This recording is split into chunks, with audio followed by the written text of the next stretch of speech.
Hi friends, ఇది మీ spoken English class. నా పేరు ఈఎన్ విజయరాఘవ.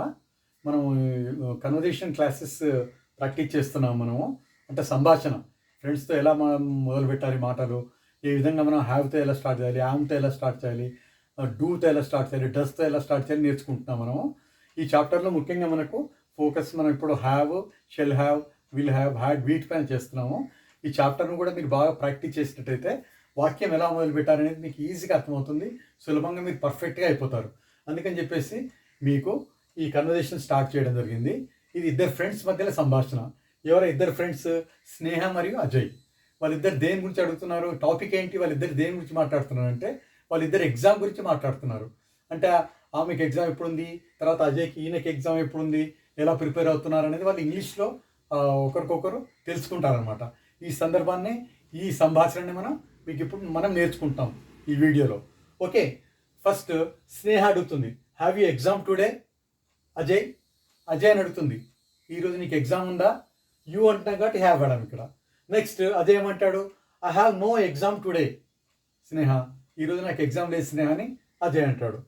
మళ్ళీ ఏం చెప్తాడు ఇంకో సమాధానం, ఇంకోటి, I shall have exam tomorrow. నాకు ఎగ్జామ్ రేపు ఉంటుంది అంటే ఐతో కాబట్టి ఇక్కడ షెల్ హ్యావ్ వాడాం.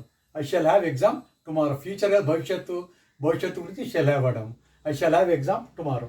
నెక్స్ట్ స్నేహ అంటుంది, are you preparing well for exam. Exam ద్వారా ప్రిపేర్ అవుతున్నావా అని అజయ్ అడుగుతుంది. ఎవరు, స్నేహ. అప్పుడు అజయ్ ఏమంటాడు, yes I'm preparing well for exam. అవును, నేను ఎగ్జామ్కు బాగానే ప్రిపేర్ అవుతున్నాను. ఇక్కడ నేను ప్రిపేర్ అవుతున్నాను కాబట్టి I am preparing exam well for exam అని ఎవరు, అజయ్ అంటాడు. తర్వాత అజయ్ మళ్ళీ స్నేహని ప్రశ్న అడుగుతాడు. స్నేహను అజయ్ ఏమని అడుగుతాడు, హ్యాడ్ యూ ఎగ్జామ్ ఎస్టర్డే స్నేహ. నిన్న మీకు ఎగ్జామ్ ఉండిందా, అయిపోయిందా అని అడుగుతాడు. ఎవరు, అజయ్ స్నేహని. అప్పుడు స్నేహ ఏమంటుంది, Ajay I too will have exam tomorrow. నాకు కూడా రేపు ఎగ్జామ్ ఉంటుంది అంటుంది. ఎవరు,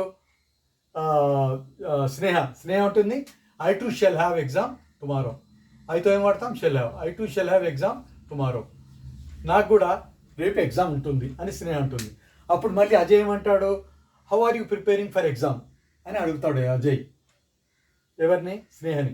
మీరు ఎగ్జామ్ ఎలా ప్రిపేర్ అవుతున్నారు. హౌ ఆర్ యూ అంటే, హౌ అంటే ఎట్లా, ఎలా, ఆర్ యూ ప్రిపేరింగ్ ప్రిపేర్ కావడం, మీరు ఎలా ప్రిపేర్ అవుతున్నారు. అప్పుడు స్నేహ అంటుంది, I'm also preparing very well for exam.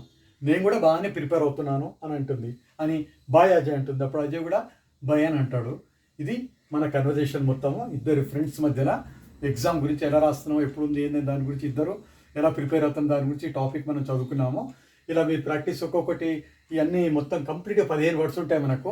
Am, is, are, was, were, shall be, will be, have, has, had, shall have, will have, do, does, did. ఇవన్నీ words 15 ఉంటాయి దాదాపు. ఈ 15 వర్డ్స్ గురించి మీకు ఒక అవగాహన వచ్చిందనుకోండి, ప్రతి వర్డ్ యొక్క మీనింగ్ గురించి మీరు సులభంగా ఎవరితోనైనా సంభాషణ మొదలు పెట్టవచ్చు. ఒక్కొక్క పదం యొక్క అర్థం మీకు పూర్తిగా తెలిసిపోయి ఉంటే అప్పుడు మీరు ఆటోమేటిక్గా మీరు ఇంగ్లీష్లో ఎవరితో అయినా మాట్లాడడానికి భయపడరు, అర్థం చేసుకుంటారు ఈజీగా, సులభంగా, ఎక్కడ కన్ఫ్యూజ్ కాకుండా, ఎక్కడ ఆగిపోకుండా ధారాళంగా మాట్లాడడానికి మీకు పర్ఫెక్ట్గా ఈ కన్వర్జేషన్ టాపిక్స్ యూజ్ అవుతాయి. అందుకే నేను కన్వర్జేషన్ టాపిక్స్ మీకు బాగా అర్థం మీరు చేసుకోవాలని చెప్పేసి, మంచిగా మీకు ఒక అవగాహన రావాలని చెప్పేసి వీటన్నిటి బాగా ప్రాక్టీస్ చేయించడం జరుగుతుంది మీకు. అందుకని కన్వర్జేషన్ ప్రాక్టీస్ చాప్టర్స్ను, వీడియోస్ను మీరు 1-2 సార్లు 3 సార్లు బాగా ప్రాక్టీస్ చేయండి.